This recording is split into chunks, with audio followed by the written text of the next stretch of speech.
Spoon আলাদা, fork আলাদা। ঠিক আছে? এই সবগুলো কি আলাদা আলাদা থাকবে। আর এগুলো কি গরম পানি থাকবে, এগুলো হচ্ছে কি গরম পানি থাকবে। জি স্যার। এখন যদিও ঠান্ডা আছে, এটা আমরা করে নিচ্ছি। গরম পানি থাকবে। তোমরা ধুয়ে ধুয়ে ঠান্ডা বানায় দেবে। তারপরে আমরা একসাথে অনেকগুলো নিব। বুঝছেন? এগুলো কি একসাথে আমরা অনেকগুলো নিব। নিয়ে এই যে প্রথমে বাম হাতে রাখলাম।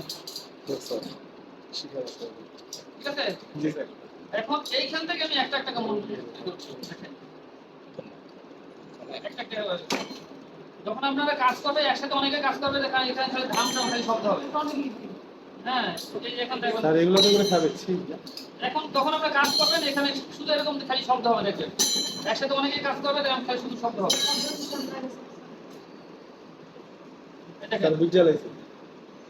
বুঝছেন? স্যার চেহারা দেখা যাবে স্যার। এখন যখন আমরা সবগুলো ওয়েট হয়ে যাবে, হয়ে যাওয়ার পরে এরপরে কি করব, এগুলো আমরা সব এক জায়গায় করবো। এক জায়গায় করার পরে আমরা একটু হাত দিয়ে ধরবো স্যার। হ্যাঁ, এটা আমার ধরার জায়গা কোথায় দেখেন,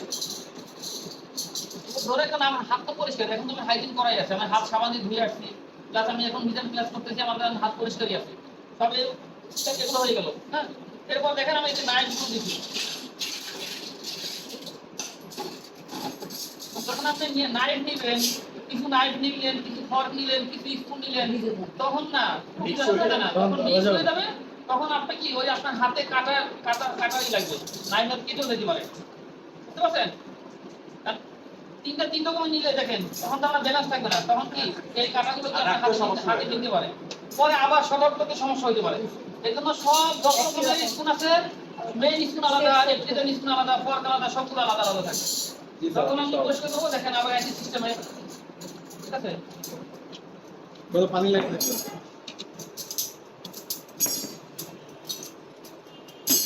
ক্যামেরাম্যান জলদি से फोकस कर।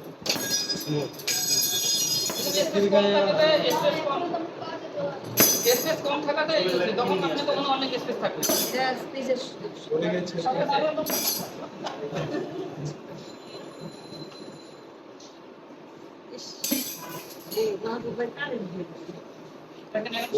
বামে ঘোরা ক্যামেরা আগে রাখেন। আরে কি চার্জ দিতেছে?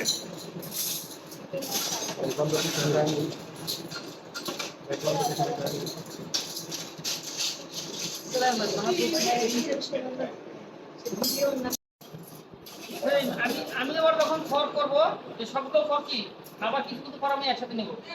একসাথে নেওয়ার পরে সেম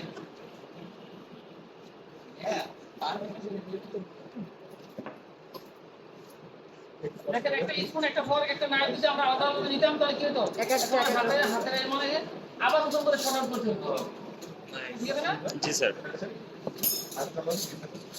এই মিজান কি বা Mizan place start before everything sir. Before everything start service. যখন আপনাকে গেস্ট খাবার আগে, গেস্ট মানে লাঞ্চ করবে দুপুর 2টায়, আপনার কাজ শুরু হবে সকাল 10টা থেকে। 9টা থেকে বা 10টা থেকে আপনার কাজ শুরু হয়ে যাবে। 5টা লোক থাকলে, 500 গেস্ট থাকলে 5টি স্পুন, ফর্ক, নাইফ, প্লেট, সব আপনাকে কি করতে হবে? আচ্ছা স্যার, এটা তো যখন অনেক গেস্ট থাকবে তাদের জন্য